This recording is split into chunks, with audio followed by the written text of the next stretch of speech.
I am the district right north of Seattle that goes from the county north of Seattle, Snohomish County, all the way up to the Canadian border and includes the islands in the Puget Sound. But I certainly have a great interest in what happens in Seattle. I was a student at the University of Washington for many years. So, yeah, and the truth is what happens in Seattle affects all of the surrounding areas. So Christiana's race is very important to me, and I'm very excited that she is holding second place in the primary and looks to be hopefully moving on to the general election. So congratulations there. So yes, my name's Jason Call. I am a lifelong activist in many areas. Started out as an anti-war protester. I'm old enough to have protested the first Gulf War in 1990, 1991, when I was a student at the University of Washington, camped out on the steps of the Federal Building, and have continued anti-war protests throughout my adult life, because there has been, I don't think that there's ever been a time in my adult life that we haven't actually been at war as a nation. I'm also a former high school math teacher. I was in public education for almost 20 years, was a union activist, building rep. I was elected to the board of my local education association for a number of years, elected to represent my district at the state assembly for a number of years, and have been very supportive of education efforts in the state. I've also been a healthcare activist, or am a healthcare activist. I am on the board of Whole Washington. We are trying to get a single payer healthcare system in Washington state in the absence of a federal Medicare for all bill. And of course, the federal bill is the most important thing. But if we can get something at the state level moving, maybe that will prompt our federal legislators to move on a federal Medicare for all bill, which we desperately need. I'm also an environmental activist, and have supported environmental causes for many, many, many years. So I have a full range of progressive values, which is one of the reasons that I am now running as a Green Party member for Congressional District 2. So I'll tell you a little bit about my race. This is the third run for this race. The first two runs in 2020 and 2022, I ran as a Democrat.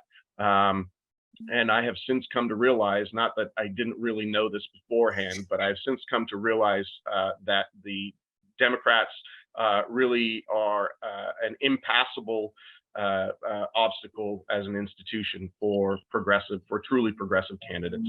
They are a corporate party. They are funded by fossil fuels and the war machine. And the guy that I'm running against, his name is Rick Larsen. He is one of the worst, not only in the state. I don't want to say easily the worst in the state, because people often don't understand that while Washington is an ostensibly progressive state, almost none of our federal legislators are progressives. Our two state senators are decidedly corporate, and most of the federal legislators at the House level here are members of the New Democrats coalition. And if you didn't know about the New Democrats, you should know about the New Democrats, because they are a decidedly anti-progressive group. They were actually, excuse my cats here, I've got them wandering all over the place. The New Democrats actually got their start as the third way Democrats during the Clinton years in the early 2000s, and they were funded by Koch brother money, because the Koch brothers wanted a pro-business caucus within the Democratic Party. So a lot of the federal legislators in the House actually hold leadership roles in the New Democrats. Susan DelBene, guy I'm running against, Rick Larsen, Derek Kilmer in the 6th District, they all hold leadership positions with the New Democrats. So Rick Larsen is a huge recipient of fossil fuel money, of war machine money. He has explicitly said he will not support a single payer system. We've even got him, if you go to my Instagram, not my Instagram, my TikTok, we even have him trading on defense stocks now. He's being pretty brazen in terms of doing some big trading with General Dynamics. We're hoping that local media will pick up on that and do some investigating. He has held a position on the House Armed Services Committee for his entire career. He's also the ranking Democrat of House Transportation at this point. And with somebody like that in a position of power on the transportation committee, we are assured to not get any green transportation systems that we need. So I'm running in my first two runs as a Democrat. I got over 30,000 votes each.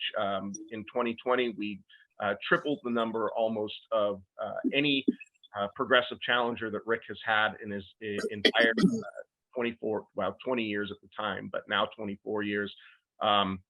We even got so close, we got 1% of the primary in third place. And Washington is a top two primary system. So basically, however many people file for the seat, the top two move on to the general. So we were 2,600 votes behind in 2020. And we got so close that when the census came around and they did redistricting, they actually, I shouldn't say this publicly because people might think that it's going to affect my race, but they actually districted me out by about 2 miles. I've been a member, I've been a resident of the 2nd district for over 20 years, and the redistricting commission put me out of the district by 2.5 miles because I'm sure they felt that I got extremely close and wanted to throw another roadblock in front of me. But federal rules say you don't have to live in the district in order to run in the district, and the people in the district know me. I am a known quantity. We got over 30,000 votes again in 2022. And we're running on the same platform. It's a progressive Green Party platform. You can go to my website, and it never really fit with the Democratic Party. I was always fighting against the corporate control of the party. So they did everything they could to shut me down, and we're going at it a third time. And I'm hoping what we can do here is inspire all of the non-voters, because we have tons of non-voters in this district. We have, probably 40% primary turnout. If we can inspire young people to vote, got a lot of community colleges in the area, then I think that we can hold on to the voters that we have and increase our vote total and get that second place. And I am confident that if I am head to head with Rick Larsen in a safe, I want to say this is a safe blue district. It's been rated as something like D+16. So a Republican will never win this seat. And so if I can go head to head with Rick Larsen, this is actually a viable shot to get the first green candidate at the federal level. So I hope that you guys can all support me in any way possible. And I look forward to the next year as we go for the August. Well, it's the first week in August. Whatever date that lands on in 2024 will be our primary. I appreciate your time. Thank you.